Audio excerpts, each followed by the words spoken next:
Hello, everybody. I'm Billy Derrick alongside Joey Dwyer, reporting live from VandySports.com, and we are at First Bank Stadium. Georgia beats Vanderbilt 37-20. Joey, initial thoughts? We've heard Clark Lea's comments. We've heard comments from Jalen Mahoney, as well as who else? Jane McGowan as well. So, obviously, Vanderbilt came to play today. Joey, they fought. I think throughout the game, there was a costly interception from Ken Seals. And Georgia's talent just kind of swallowed Vanderbilt. They gashed Vanderbilt for a few runs late, especially in that fourth quarter. And Clark after the game said, "We're not treating this like a moral victory. Like we're not taking anything positive away from this." Obviously there are flashes and positives to take away, but this program is not a moral victory type program.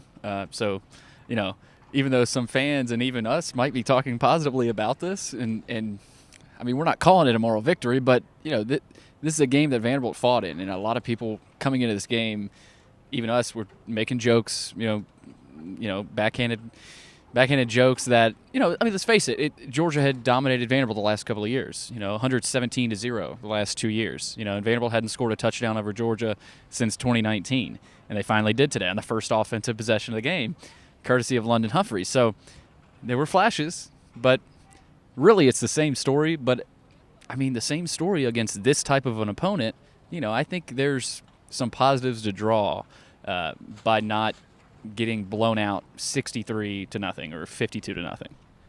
Yeah, I liked a lot of what I saw today, Billy, especially early on. I think Vanderbilt for a lot of this season has come out and kind of got pushed around, got punched in the face, and hasn't responded. Vanderbilt was the one who pushed Georgia around early and kind of punched Georgia in the face. Obviously, had the long drive. London Humphreys ran up the seam on that really nicely drawn-up play by Joey Lynch. Vanderbilt's passing game was really efficient throughout that drive, 76 yards on 4 attempts for Ken Seals, 100% efficiency there. Obviously, like to see that, and then they force a fumble on Carson Beck. Haven't forced a whole lot of turnovers, at least through its pass rush on the year. Did that on the first drive today. So Vanderbilt did some good things, but when you're looking at moral victories like that, it means you inherently lost. And I think that's kind of what I have to take away from today. There's a lot of moral victories, though, if you want to go that route. Vanderbilt's secondary play, not all that bad considering its personnel, although it did give up, 261 through the air. Its run defense was abysmal, though, and I think that's kind of been a theme throughout the year. Vanderbilt got outgained 542 to 219, something along those lines. Not ideal for Vanderbilt, but the way it fought and the way it stayed in this game and kind of made big plays when it needed to make big plays to keep its head above water. I think there's some good things. CJ Taylor was unbelievable today. He was all over the field, looked every bit of an NFL player. No update on him from Clark Lee, but if they lose him, I don't know what's going to happen there. I think CJ Taylor masks a lot of what's wrong with this Vanderbilt defense, as does Derrick Wright, and if Vanderbilt hasn't either of them after the bye, you're in rough shape, but CJ Taylor was fantastic today, and maybe that's my biggest positive. Also, I think the energy that they came out with early and the way they really took control of this game early tells you a lot about the belief in this team and what Clark Lee has, kind of the chokehold he has over this team and the way he can kind of motivate them, because I think if he couldn't, it would be a much different story early. Yeah, the fast start was encouraging, and that was my first takeaway from this game, But secondly, you start to look at a lot of the negatives, and third down was bad again, right? It wasn't as bad as Florida. I think, what was Florida, 1 for 10? 1 for 10, today was 2 for 9. Yeah, so two for 9 today, and that's not going to cut it. Clark said that. It's not good enough. And we asked him, I think Chris asked him, what do you think you can attribute these issues to, right? Because you struggled again. And obviously to Georgia, so I think you can attribute it to Georgia. But Clark said he'll go back and watch the film. He didn't really give a direct answer on why they have struggled so much on third downs. But I look at that as a huge part of this season. They just have not been able to get off the field. I mean, off the field, not be able to stay on the field. Defensively, we've seen that defensively. But offensively, Joey, they have not been able to stay on the field. Sorry, I really butchered that. But staying on the field and keeping the defense on the bench and resting, the snap count differential was crazy. Vanderbilt only had 44 snaps on offense. Georgia had 76. And Vanderbilt lost by 17. So I think if offensively, if Vanderbilt is able to convert 2 or 3 more of those third downs, maybe the score isn't much different, but I just think the feel of it, and there's even more momentum heading into the bye, because I think there is some momentum heading into the bye week, right? You got to relax, get some guys healthy, and stay on track, right? Because I think right now you're looking at a potentially strong finish to the season, but you got that third down mark has to change. I mean that there's no other way around it. Yeah, a lot of things have to change, Billy, and I think we've been pretty frank about that. Hopefully people don't think we're haters or too negative or whatever, but, I mean, objectivity comes at a price sometimes. I think there's a lot of things wrong with this Vanderbilt team. Something that I liked today, the pass rush. Something that I didn't like, they could not stop the run a lick today.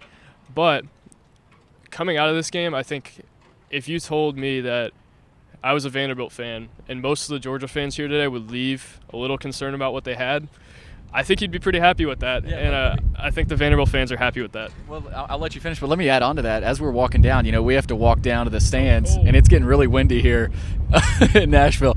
But, Joey, walking out of the press box down to the field level and to get out to the McGugin Center, I heard distinctly 3 Georgia fans kind of upset about their showing, and they gave credit to Vanderbilt. They said, I know these are fans talking after the game, but I think there's some truth to that. I mean, I heard a few Georgia fans walking out of the stadium saying there's a lot of upside to that Vanderbilt team. They got some receivers. This is fan small talk, but it's things that we know about this program, right? And it sounds like other SEC fans are slowly starting to realize what Vanderbilt has offensively. And upside. I heard it from a fan after the game today, but I love that word about this team. We haven't used it. I mean, we've obviously used it, but I don't think we've used it enough, right? The ceiling, I don't know that we know what the ceiling is of this team yet, right? I mean, right now, 2-6, it doesn't seem too high. But, Joey, I think this team down the stretch here, you got teams like Auburn and South Carolina. They got to go to Oxford, of course, here in a couple of weeks, and then they got to go to Knoxville.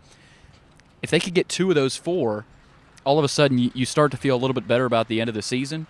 But upside, I mean, it came from a Georgia fan's mouth. But I think there's some truth to that. Billy, you could be a used car salesman. I think the fact that we're even mentioning this as a remote possibility is a good thing, because that tells you Vanderbilt showed enough to where you think, hey, maybe there's something in here. But also, we're in, week 8, and if they lose one more game, they're not bowl eligible. So I think we're essentially to the point of do or die, and one of those games, if they win, I would consider an outlier rather than the standard. But the fact that outlier is possible at this point in the season after all this team has went through tells you a little bit about what Clark Lee has instilled in this program and about the talent they have. I think you noticed the talent today, specifically at wide receiver. Jaden McGowan had 5 receptions for 58 yards.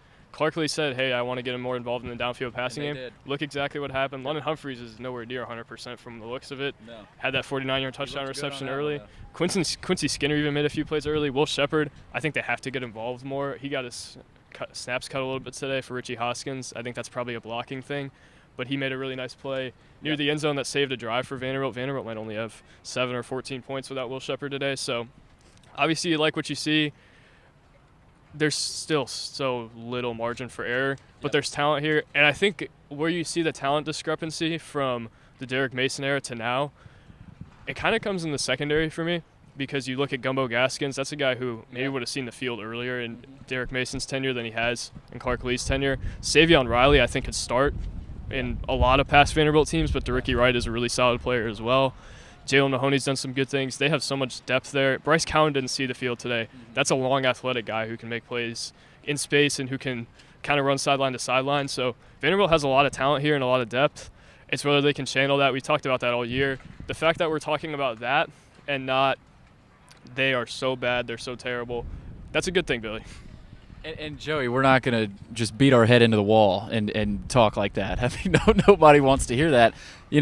We put things like this out for fans to learn about this team and figure out what we have figured out and learned about this team so we can pass it along, right? And so I agree with you about the Gumbo Gaskins thing. And Jalen Mahoney, he was asked by Robbie Weinstein about it today, and Jalen was really proud of Gumbo.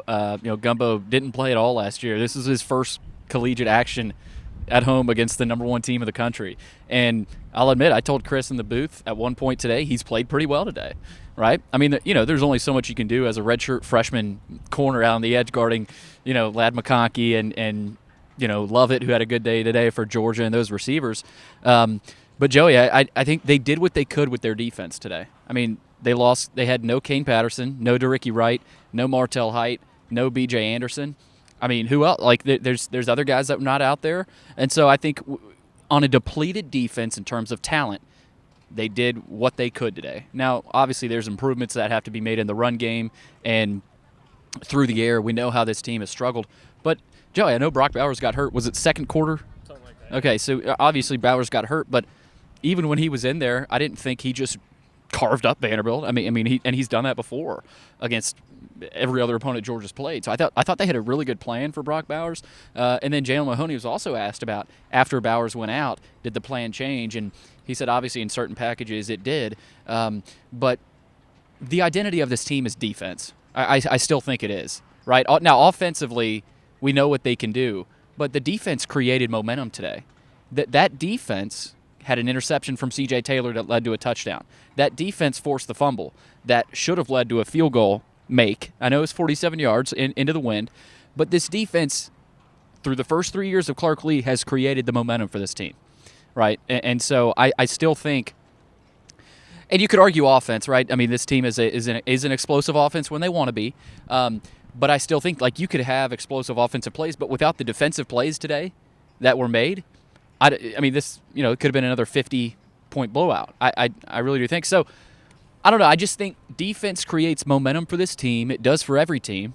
But I think even more so because of the margin for error and how small it is, you have to have takeaways. And you have to have points off those takeaways. Without them, you're not going to compete in the SEC. So I think for Vanderbilt, you have to create takeaways. That's what they did late in the season last year against Florida and Missouri. And today, who would have thought they would have created 2 takeaways against Georgia? And one of them, you got a touchdown off of.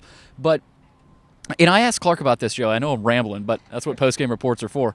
I asked Clark about this. What went into the decision to kick that field goal, to try to go up 10-0? Because it was windy. I mean, me and Chris looked over at the flags up on the field goal, and they were coming directly in. So he mentioned that. He said the wind was a factor, but he wanted the points. Right? They were going for points there. I think it was 4th and 6. But that's just where they were. You could argue, the better call was trying to go for it there.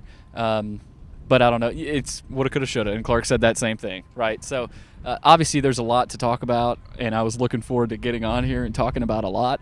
But I'll go back to defense, right? If this defense isn't creating takeaways, I just don't think there's really much of anything, at least for where this team is at right now. And with Seals out there. Yeah, I think that was huge today. The 2 turnovers with C.J. Taylor obviously making the play and then getting a strip sack. Was it Aeneas DeCosmo who made it? Marlon Sewell picked it up. Vanderbilt has capability to make turnovers, and I think when it's aggressive like it was early today, it could totally do that on a more consistent basis. I think maybe the biggest thing, I mentioned this already, but the biggest thing I'm encouraged by today is the pass rush. Miles Capers looks so much better today than he has. Darren Agu got in there a little bit. Even guys, when they sent 3 or 4, were able to kind of make an impact, and we hadn't seen that in the past. Georgia obviously had some linemen out. I think Georgia had 3 linemen out by the end of the game. Those are still 4 or 5-star guys, though, and Vanderbilt still made plays on those guys. There's a lot of physical capability in terms of that defensive line. I think we're starting to kind of see it amount. Maybe towards the end of the year, that's an area where Vanderbilt could get better in terms of pressuring. Miles Capers, even on special teams, I saw. Yeah. They kind of doubled him up, bodied him up on a punt or a kick. Miles Capers just ran through the 2 guys. Langston Patterson lit up a guy on special teams. Yeah. So there's capability here, and I think especially on the front 7 is a place where you could see that maybe grow. And these guys are young, Billy. Darren Agu, Issa Wataha, probably their 2 best pass rushers, both really young. So maybe that's an area where they could grow heading into next season as well. I think Vanderbilt's pass rush is something that maybe could improve. And also its secondary has played really well. Jeez. It's so windy. Savion Riley has come in and done some really good things for him. In the absence of Derrick Wright, Vanderbilt's done some good things, and he's also a guy who makes such a difference for this defense. Same with Jalen Mahoney. It is so windy, Billy. Oh, my gosh.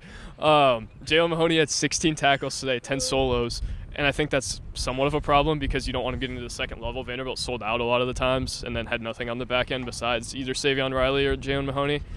But their safeties did some good things, and I think I leave this game somewhat optimistic about their defensive play, especially without Martel Height and Trudeau Berry playing most of the game, because those are guys who are going to do some good things for moving forward. Billy, I think this is a testament to our chemistry. We're getting better. Just keep talking, Joey. I'll keep talking. 201 receiving yards, pretty solid for Vanderbilt today. They spread the ball around well, and Billy, I'm really good at BSing. But yeah, man. I think there's a lot of good to take away from today. Ken Seals managed this game well. I don't know that Ken Seals is going to win you a game like this against a defense like that and the front like that, but I thought he stayed composed at times and did some good things. I think he found out today, even though Ken Seals played pretty well and Clarkley was proud of him, I think he found out that A.J. Swan's probably your answer long-term rather than Ken Seals. And we know that because Ken Seals is old, but A.J. Swan is a guy who I guess has more potential to take over a game like that and make the throws in the big moments to beat a team like that. We haven't seen that a whole lot yet. We saw it at NIU, I guess, last year, but I think A.J. Swan's your guy moving forward, and if he's not, you're in trouble. But you need more than the game manager against a team like Georgia with what Vanderbilt has on the offensive line and even what it has on the perimeter to an extent. Yeah, and I want to go there with Ken, and the interception was brutal, obviously. I mean, it's just not a good decision, not a good throw at all, and Georgia ended up scoring on it. Now, if you would have punted, Georgia very well could have easily driven down the field anyway and gone down and scored, but you made it a lot easier. You gave them a short field. I think they had it after that at like the 45. And the middle 8, the middle of the game, Vanderbilt struggles again. And I pointed out in my takeaways, this has been an issue sort of sparingly throughout the Clarkley tenure. You saw a Stanford game in year one where they lost the middle 8. Wake Forest earlier this season, tragic middle 8. In most of the games this year, right? I think they won the middle 8, ironically, against Kentucky, but it didn't really end up mattering. Missouri, I mean, again, I just think that has happened way too often late in the first half. I don't know what it is. Vanderbilt just sort of falls apart, like as a team.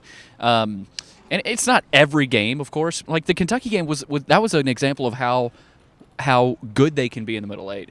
And then out of the second half, Georgia gets the ball back, and I think they scored. Or no, they did not. They ran the whole third quarter down. They so yeah, they basically dominated possession. But hence the 76 snaps, 44 for Vanderbilt. So again, there's so many issues, but that interception from Ken Seals, I thought, really flipped a little bit because it was 17-7. Georgia made it 24-7 before the half, and you just felt like, the air was out. But credit to Vanderbilt, they fought, right? They fought. They scored a couple of touchdowns in the second half. But for Ken, Joey, obviously there's so much talk about the quarterback position. It's the most important position on the field. Every mistake can be explained as a costly mistake, but every good throw can be described as the play of the game, right? I mean, So I thought Clark hinted at something today when he said he controlled the game at times, right? I mean, it was one interception. There weren't 3 interceptions, right? So that was the issue, right, to start to clean it up. And so far, Seals has had 2 costly interceptions through, what, three games that he started? So, I mean, I don't know that you can really ask for much more of that. I mean, you had 9 interceptions through a span of 3 games early in the season from A.J. Swan, so it's obviously better. I thought the procedural penalties, you had a few false starts that I thought were killers, but you're going to have them. You're playing in front of a crowd that was mostly Georgia fans, which another deep-rooted issue, right?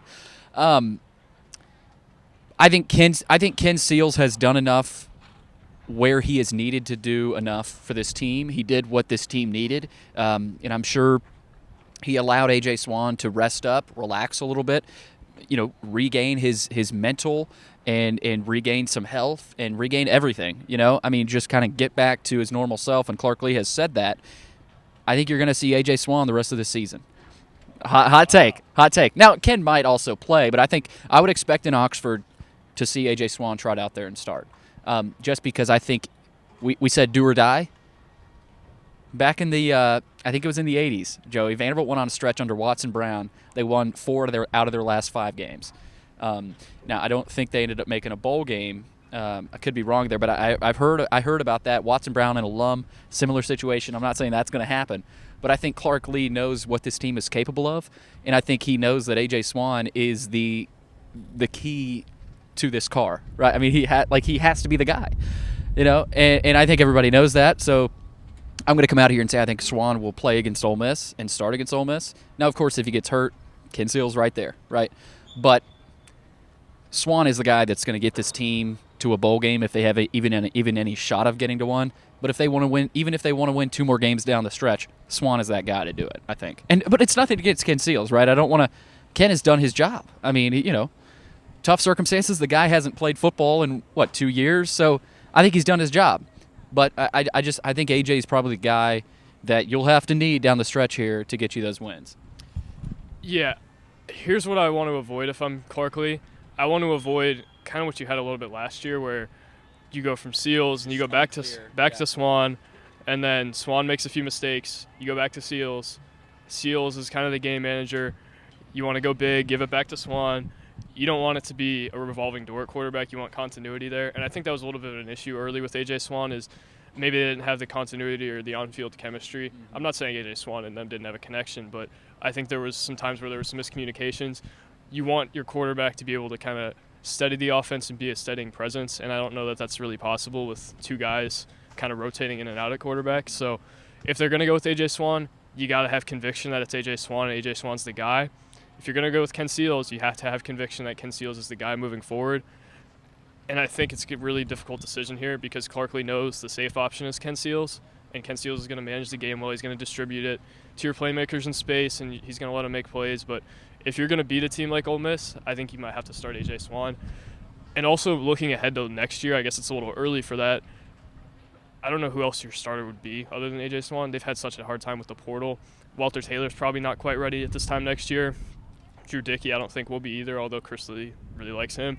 Jeremy St. Hilaire and Whit Muschamp are really talented, maybe almost as talented as Swann is, or at least as he was at that stage. But those guys probably aren't ready as freshmen, you would think. Maybe St. Hilaire is, but I don't know, Billy. I think if you're looking for your long-term answer at quarterback and you want to find out if it's A.J. Swann or not, give him the next 4 games. Let him figure it out. I don't know what you have to lose, really, if you're Clark Lee. I mean, I guess Clark Lee has some things to lose, but Vanderbilt doesn't really. I mean, they're probably not going to make a bowl game with Swann or with Seals at this point. I think some of those teams on the schedule are going to be really difficult for them to beat, although I think it lets up a little bit here as opposed to Kentucky, Mizzou, going to the Swamp and then playing Georgia. These are a little bit easier games. Not easy, but more winnable, you would think, at least Auburn and South Carolina. Maybe not Ole Miss and Tennessee, but A.J. Swann, if he's going to be your answer, you might find out in the next 4 games, and I don't think that would be an awful strategy to throw him out there and kind of let it ride. Yeah, let it ride. I mean, that's what we said today, Joey. Buckle up, buckle your chin straps, put that jersey on tight, and go play football, right? This is still football on a turf surface that was actually kind of slick again today. But just go play. And I thought they did that today. I thought they showed fight. I thought they were well prepared. Georgia, I thought, was caught sleeping a little bit early in that game, and Vanderbilt was able to capitalize on some of that early on. Now, Georgia woke up fairly quickly. I mean, they tied the game right back at 7. They went up 14-7, kicked a field goal to go up 17-7, and then went up 24-7. But the final score, Joey, 37-20. I think that's an improvement. I mean, it obviously is. That's not even an objective statement. That's, that's literally the truth. Like, Vanderbilt has lost the last 2 games by a combined score of 117-0 against Georgia. And if you can't look at this game and think positively, now there's obviously negatives, but if you can't look at the positives and move toward the future with a positive outlook on this team after this game, I don't know what to tell you. I mean, I really don't. Like, it's hard to be disappointed in today's effort. You look at the upside, you look at the bright future of this program. You saw it on the field today, if you were here. Again, I don't know that there were very, very many Vandy fans here. There are a lot of Georgia fans here. But I heard from 3 or 4 Georgia fans after the game, Joey, and this isn't God's word, but, Georgia fans, I mean, back-to-back national titles out here that you just played and you gave it your all. I know Georgia is probably not the same Georgia team we're used to seeing, but it's still the Georgia Bulldogs coached by Kirby Smart. So the final thing I want to say, Joey, and I'll give the floor to you, is we're going to find out about the DNA of this program in these last 4 games, right? I mean, we're going to get it. right? And you got 2 weeks here if you're Clark Lee to get these guys right mentally, get them right physically, and because you have another bye right before Tennessee as well. So, 6 weeks to close it out and close out year 3 strong, I think will say a lot. Now, maybe they finish the year 4-8. Maybe they finish the year 5-7. Maybe they find a way to get to a miraculous 6 wins. Whatever it is, you've got to find some positive momentum heading into year 4. You have to. So, and I think they can, Joey. We've talked about it. We think this team can do it. It's just a matter of strapping it up and doing it on the field. Missouri, Kentucky, Florida, now Georgia, 0-4 in the SEC. You got Auburn, South Carolina, Ole Miss, and Tennessee, right? I mean, realistically, how many wins are in there? We don't know. My gut tells me 2 at the. I'm just like realistically, like win, like a perceived win, like potential win. I'm not calling my shot legitimately here, but I do think that is possible. And what do you and who knows, Joe? SEC's nuts this year, right? I mean, it is nuts. Arkansas almost beat Alabama today. You really don't know. So, trying to give Vandy fans some faith. That's what we're here for. But yeah, Georgia beats Vanderbilt 37-20 today. Joey, I'll leave it with you with any final thoughts you've got. Thank you, Billy. I think today leads me in a more positive direction than I was going, but doesn't completely change my outlook here. I think you really find out how bright the future of this program is in the last 4 games and the intensity they come out with early in those games, how the young players perform. And that's not the end-all be-all. I think there's a lot still to be improved, even if that is the case. But I think you learn a lot in these next 4 games. One game doesn't really alter my perspective on this team, even if they beat – well, I guess if they beat Georgia today, it would alter my perspective. But they still lost by 17. UAB put up 21 points against Georgia, so I'm not sold that this is the turning point for this program. But I certainly think it doesn't hurt. And I think this program has potential to be on a positive track. I think they have more depth. They have more speed. They have more kind of high-caliber talent than they have had in the past. That's not the end-all be-all, though. As we know, we've known that for a whole year, essentially. Kind of just a more frustrating outcome in some ways today because you see the talent. You see it. Will Shepherd win a one-on-one against one of the better corners in the nation.